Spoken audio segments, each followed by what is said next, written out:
the offense has officially woken up in a big time today, and I remember talking yesterday about the Phillies not having the home run ball that much this season. Well, I guess they listened to my video yesterday because three home runs in this game? Are you kidding me? Rhys Hoskins, Alec Bohm, JT Realmuto. Oh my goodness, the long ball was a major factor for the Phillies in today's game.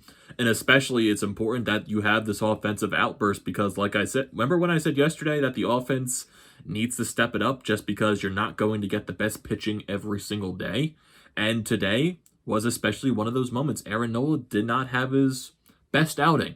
But one thing that does stand out with Aaron Nola's performance, even though he only went 4 innings in this ballgame and got to a very high pitch count, his command wasn't there, having trouble locating, he was getting behind in the count. But even though he was getting into those jams, he only allowed 1 run, and he managed to make the pitches count to get those batters out. So that's something that still stands there for Aaron Nola, even though he had a very short outing in this ballgame. And like I said, thankfully the Phillies offense woke up today and stepped up for Aaron Nola, who just didn't have his best stuff on the mound. So Phillies win this game 8-2. And it feels good. The Phillies are now 5-1 to start the season, and they win their first 2 series of the season. And tomorrow they'll have a day off before they travel to Atlanta to play the Braves once again. And then they'll have another road trip after that to play the New York Mets. So basically these first 4 series of the season are between the Braves and the Mets. So these first 4 series are really important for the Phillies right now, just to, I guess, make a statement in the NL East that the Phillies are not a team to mess with right now. And getting these first 2 series wins against the Braves and the Mets, it could be saying something and hopefully could bring some momentum into the weekend series against the Braves. But, the Braves are definitely going to be looking for some payback because I think they finally got their first win in one of the doubleheaders against the Nationals today. So maybe they're going to be riding a little bit of a hot streak going into the weekend. So it's going to be shaping up for an exciting weekend of baseball. But to get into this game, offense. And Rhys Hoskins has been so hot to start this season. He goes 3 for 5 in this ball game, home run and 2 doubles. His bat has been very electric, and it's been very noticeable, and he looks really confident at the plate. There's some little bit of differences between the way Rhys Hoskins is. He's still that guy that will take every pitch in the at-bat. He's going to work the pitcher, but he looks like he wants to swing at the ball that he wants to hit. And he's not missing those pitches that should be hittable. And he's getting those balls in play, and he's getting extra base hits. He's putting the ball into the outfield, and he finally hit his first home run of the season today. So it's really good to see Rhys Hoskins on that hot streak. And he was very hot last season, too, before he went down with his injury and had to get surgery on that elbow. So he's carrying over that momentum from last season, which is a really good thing. And hopefully Rhys Hoskins can keep up that pace because we all know with Rhys Hoskins, he's a very hot and a very cold player. So hopefully maybe this is a season for him, even though, like I said, it's only 6 games into the season. But maybe this could be a year for Rhys Hoskins where he's more hot than cold, and that would be huge for this team because there's still some other bats in this lineup that haven't really woken up yet, i.e. Bryce Harper hasn't gotten his first home run yet. Guys like Jean Segura really hasn't been hot to start off the season. Guys like Andrew McCutchen haven't been hot off, but Alec Bohm woke up with that home run as well in this ball game. So you're seeing some guys getting the bats warmed up. Same thing with JT Realmuto as well.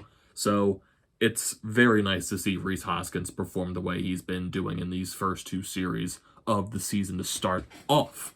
So, going to the first inning, you got Nola versus Pedersen. Nola gets out of that first inning. That was probably his easiest inning of the day. Then you go into the bottom of the first, you got Rhys Hoskins just chugging a ball out to right field the opposite way. Lands into the first row. It's 1-0 Phillies. But then you get base runners on. Bryce Harper gets on with a double. Then JT gets on. And then Alec Bohm, 0-1 count, pitch right down the pipe. The crack of the bat. The crack of the bat off of this hit from Alec Bohm. You probably heard this all the way. I'm trying to think of a location. Probably all the way in Northeast Philly. That's probably how hard that crack of the bat sounded. And he crushed this ball to center field. And it was a moonshot, absolute bomb by Alec Bohm to make it 4-0 Phillies in the first inning. And Now, then we start to see Aaron Nola get into a little bit of trouble. He's getting into some jams, starting to get that pitch count up, gets out of the second inning. But then we see in the third inning, he starts to get a little bit of more trouble. The Mets actually able to score a run off of a Pete Alonso RBI single, so it makes it 4-1. But then he gets out of that inning. Then we go into the fourth inning. That's where he starts to get even more trouble, and the pitch count is really getting up there. There were some pitches where maybe the umpire should have called it a strike, but like I said, he was having trouble locating, he was having trouble with command, but he still made certain pitches count, especially on his curveball. I think his curveball was the best pitch of the day because he managed to get people out on his curveball. He managed to find a way just to make people unbalanced because of that curveball. And give it to the Mets lineup too. They were battling, they were fouling balls off, and they were waiting in the count, making Aaron Nola work. They really were. And that's one of the reasons why he struggled as well, because the Mets just didn't go down easily.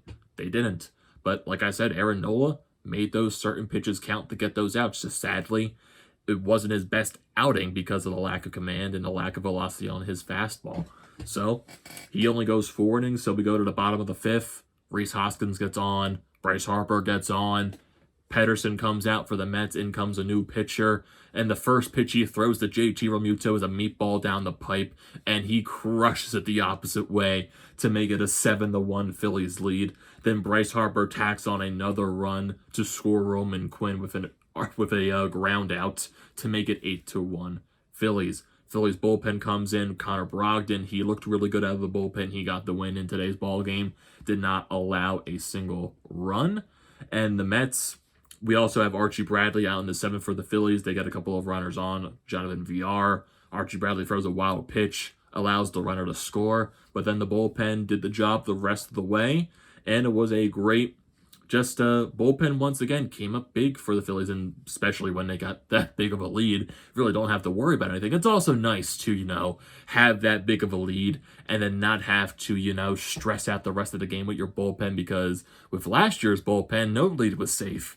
A 15-run lead probably would have been safe with last year's bullpen, but hey, it feels nice to, feel safe with the lead when your bullpen goes out there, because the bullpen's been so strong to start off this season, which is a very, very nice change of pace. So if we look at the stat sheet for the lineup and the pitchers, so we look at the lineup first. You got Andrew McCutchen. He goes 1 for 4 in today's ball game. Rhys Hoskins goes 3 for 5 with an RBI on that home run. He also had 2 runs scored in this ball game. Bryce Harper, probably his best game of the season, goes 2 for 4 with 2 runs scored. JT Realmuto, he goes 1 for 3 with that 3-run bomb. Got Alec Bohm going 1 for 4, 3 RBIs with that 3-run bomb. Then you got Didi Gregorius going 1 for 4. Gian Segura didn't have a good day at the office, went 0 for 3. Adam Hazley didn't have a good day at the office, goes 0 for 3. And then you got some pinch hitters coming in there. Then Aaron Nola also goes 0 for 1. If we look at the pitching side for the Phillies, Aaron Nola, he goes 4 innings, 6 hits, 1 earned run allowed, 2 walks, 5 strikeouts. Like I said, not his best stuff, but he still made those certain pitches count to get the outs. Brogdon comes in, he goes an inning and 2/3, allows 2 hits, 1 walk, 2 strikeouts. Really impressive performance by Brogdon. Archie Bradley comes in, goes an inning and 1/3, allows 2 hits, 1 earned run on the wild pitch, no walks, 2 strikeouts. Decent performance by Archie Bradley. Then Coonrod comes in, really good, 1 inning of work. Then Hector Neris comes in to seal the deal in the 9th inning, only allows a hit. And for something for the Mets right here, they only went 1 for 12 with runners in scoring position. So basically, yesterday the Phillies had their troubles with runners in scoring position. Today, the Mets had their troubles. And for the Phillies today, they go 3 for 10 with runners in scoring position. And like I said, the long ball was a major factor in this ball game for the Phillies. So like I said, the Phillies are 5-1 to start this season. It feels really nice to see that. Really nice. And I want to go, like I said, look at the schedule for the Phils just so I can see the upcoming games. I know the next 2 series are against the Braves and the Mets once again. I know I think it's a weekend series, Friday to Sunday. Then I think the Mets series is a 4-game series up at Citi Field, Monday through Thursday. If this page would load for me. Yep, basically that. If you look at the rest of the series for the month of April, this weekend against the Braves, then next week, Monday to Thursday against the New York Mets, Then you got a weekend series the 16th to the 18th against the Cardinals. Then you're also home from the 19th to the 21st against the Giants. Then you go on for another road trip, a weekend series with the Colorado Rockies. Then through the 26th to the 29th, you're in St. Louis to play the Cardinals. And then you finish it off on the 30th against Mets for that weekend series. So Phillies are, I guess they're getting a little repetitive with the opponents they're facing this month. They're facing the Braves twice. They're facing the Mets twice. And that third time at the end of the month, they're facing the Cardinals twice. So there's going to be a lot of repetitiveness this month in the Phillies opponents. But like I said, and I think if we go to the pitching matchups for the next 3 games, I think for the Phillies this weekend, it's going to be Wheeler on the mound Friday, Eflin on the mound Saturday, and then Moore on the mound for Sunday, I believe. Yeah. And then I would assume the 12th would be Chase Anderson. And then you go throughout the rest of the Mets series with Nola, Wheeler, and Eflin. So, yeah, it's going to be exciting first 2 series for the Phillies to start up the season. Start 5-1. You beat up on your division rivals in the Braves and the Mets, and then now you got to face them again on the road. So now we're going to be seeing what this team is made of on the road. Let's see if the Bats can carry over this hotness from today's ball game. Got an off day tomorrow. Go to Atlanta on Friday. Play the Braves. Yeah, it's going to be fun. It's going to be exciting. I'm really excited for Phillies baseball, and this game just took forever. It was like, the game started at what? It was like a 3-4 o'clock or something like that. It took until what? I completely forget. Yeah, I think this game started like around 3 o'clock. And the 4th inning was around, and it was past 5 o'clock. So it took around 2 hours to get through the first 2 innings of the ball game, and then the game didn't end, I guess, like closer to 8 o'clock, like 7:45 or something like that. So this was almost a 5-hour ball game. And hey, I loved every second of it. I definitely did. Not complaining. I love baseball, but it was a very long game. Definitely a very long game. But that's going to do it for this video, everyone. So what are your thoughts on this Phillies game? What are your thoughts on their first 2 series to start the season? And what do you think they're going to have to do this weekend and just a road trip against the Braves and the Mets to see what they have to do? So don't forget to leave a comment in the comment section below as always. Don't forget to drop a like on this video. Don't forget to check out the Panda Lines, which I am a part of. Their links will be in the description below. Don't forget to check the links to Flyers, Nitty Gritty, and also the Flyer to Pod merchandise website. Those links will be in the description below. And don't forget to like, comment, and subscribe to the channel, everyone. And I will see you next time.